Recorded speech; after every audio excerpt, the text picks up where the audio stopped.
Eh bien, c'est d'accord, Nathalie. On vous attend. Embrasse Gérard.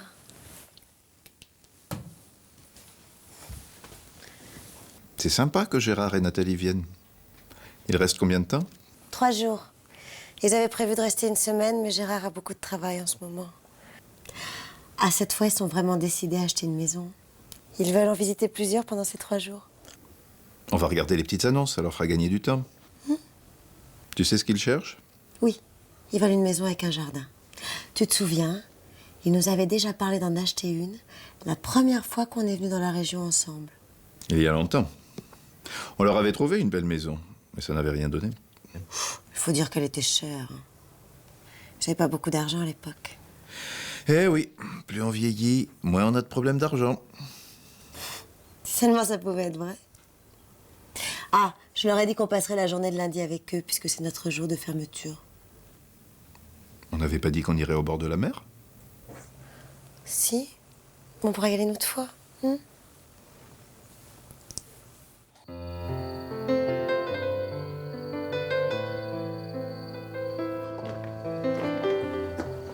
Chaque fois que je viens ici, j'ai un choc. C'est de plus en plus beau, tu ne trouves pas? C'est déjà ce que tu m'avais dit la dernière fois.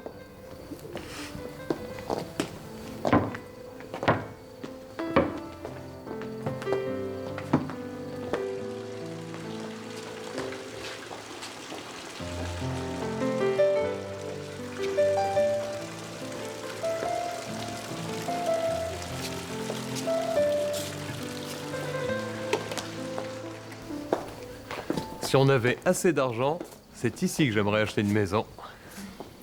Avec des si. C'est Bernard et Corinne qui ont raison.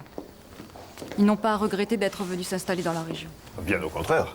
Il fallait même venir plus tôt.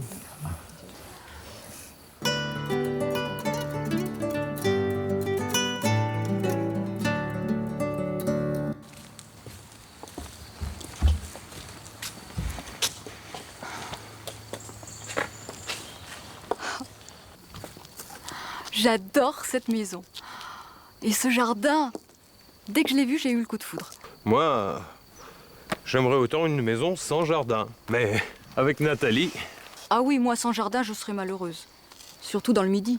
il ne faut pas se précipiter. On a encore du temps pour chercher.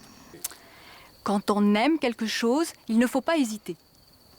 Toi, tu ne te décides pas, et après, tout ce que tu trouves à dire, c'est ah, si j'avais su, ah, si on avait été plus entreprenant. Moi, je suis comme Nathalie. Je fonctionne au coup de cœur. Elle est quand même un peu chère. On n'avait pas prévu de faire un gros emprunt. Faites une offre. Les propriétaires ont l'air pressés de vendre. Et puis, après avoir tellement monté, les prix ont bien baissé. N'attendez pas. S'ils acceptaient notre offre, tu crois qu'on pourrait régler l'affaire en 3 jours? En rentrant, je téléphone à mon notaire. Si tout va bien, vous pourrez signer la promesse de vente avant de partir. Tu vois, je t'avais dit que cette fois-ci, on trouverait.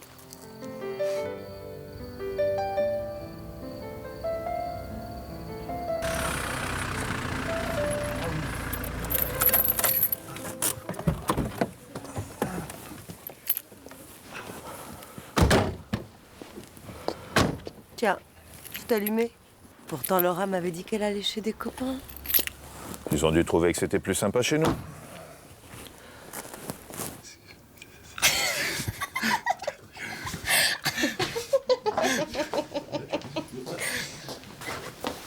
Bonsoir. On allait partir. Au fait, je vous présente Frédéric Duval, mes parents et des amis. Bonsoir. Bonsoir. Tu ne devais pas aller chez des copains? Si, mais finalement, on préfère aller au cinéma et Frédéric est venu me chercher. Et vous y allez comment? Mon père me prête sa voiture. Qu'est-ce que vous allez voir? Le nouveau film de Luc Besson. Bon, ben on y va.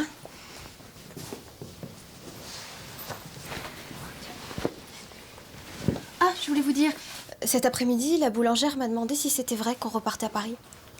C'est une blague? Oui, oui, c'est une blague. Ah, j'aime mieux ça. Plus tard. Bonne soirée. Au revoir. Au revoir. Qu'est-ce que c'est que cette blague? Rien de grave, c'est quelqu'un qui fait courir des bruits sur nous et nos affaires. Comme dirait Joseph, les bruits, ça ne court pas tout seul.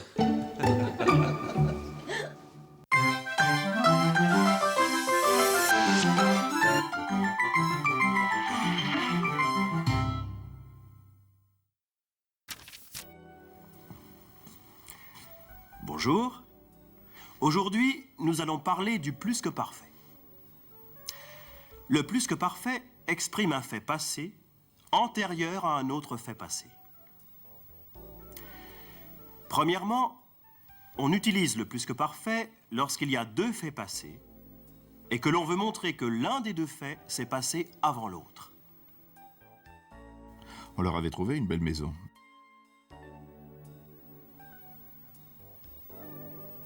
C'est le fait antérieur. Il est au plus que parfait. Mais ça n'a rien donné. C'est le fait postérieur. Il est au passé composé. Deuxièmement, on peut employer le plus que parfait seul dans une phrase. C'est de plus en plus beau, tu ne trouves pas? C'est déjà ce que tu m'avais dit la dernière fois. Dans ce cas, on comprend que ce n'est pas la première fois que Gérard le dit. Troisièmement, après le « si » de condition, le plus que parfait sert à exprimer des regrets. Ah, si j'avais su... Ah, si on avait été plus entreprenant. Parlons maintenant de la concordance des temps. Quand on rapporte des paroles dites dans le passé, il faut modifier le temps des verbes. Par exemple, Je vais chez des copains.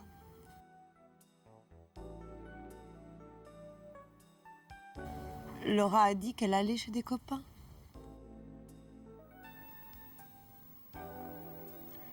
le verbe au présent du discours direct se met à l'imparfait dans le discours rapporté. Je suis allée chez des copains. Laura a dit qu'elle était allée chez des copains.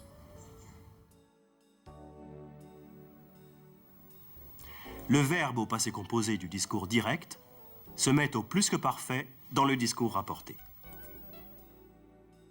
J'irai chez des copains.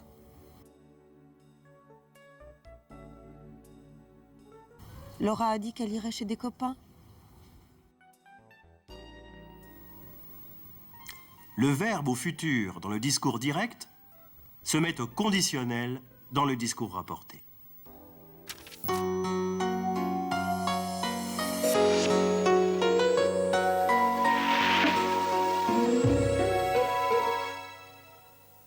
Il fallait même venir plus tôt.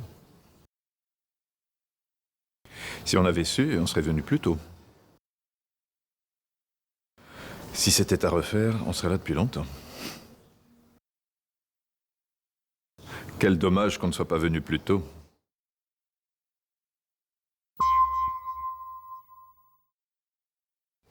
Ils ont dû trouver que c'était plus sympa chez nous.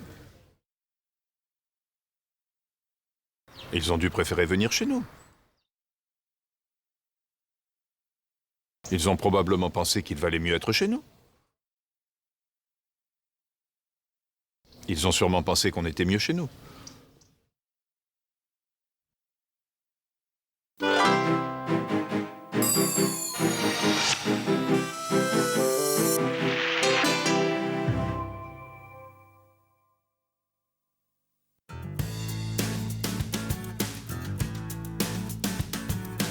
Mille et un châteaux? Chiffre exagéré?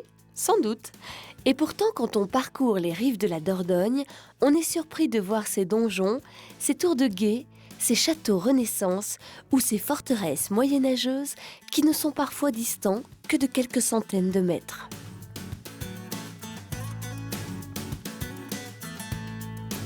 Pourquoi tant de châteaux forts dans ce pays de la douceur de vivre ? Pendant la guerre de 100 ans, les Français et les Anglais se partageaient la région. Les uns et les autres ont construit beaucoup de châteaux et des villes fortifiées, les Bastides. Beaucoup de ces places fortes ne sont plus maintenant que des ruines.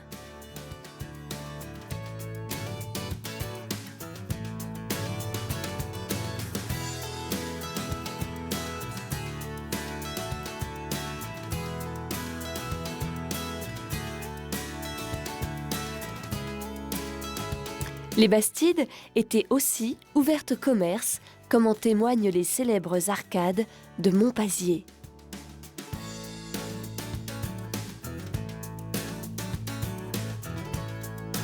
Château, église, parfois la distinction se fait mal, car les églises peuvent ressembler à des forteresses.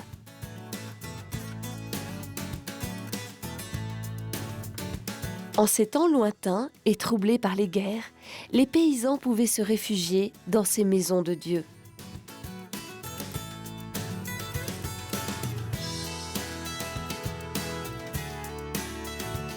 Avant de construire des villages près de la rivière, les premiers habitants creusaient leur refuge dans la falaise.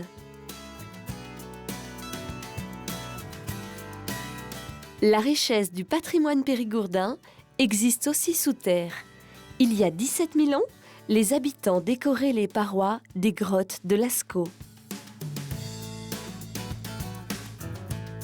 Aujourd'hui, c'est la nature qui décore les murs des grottes.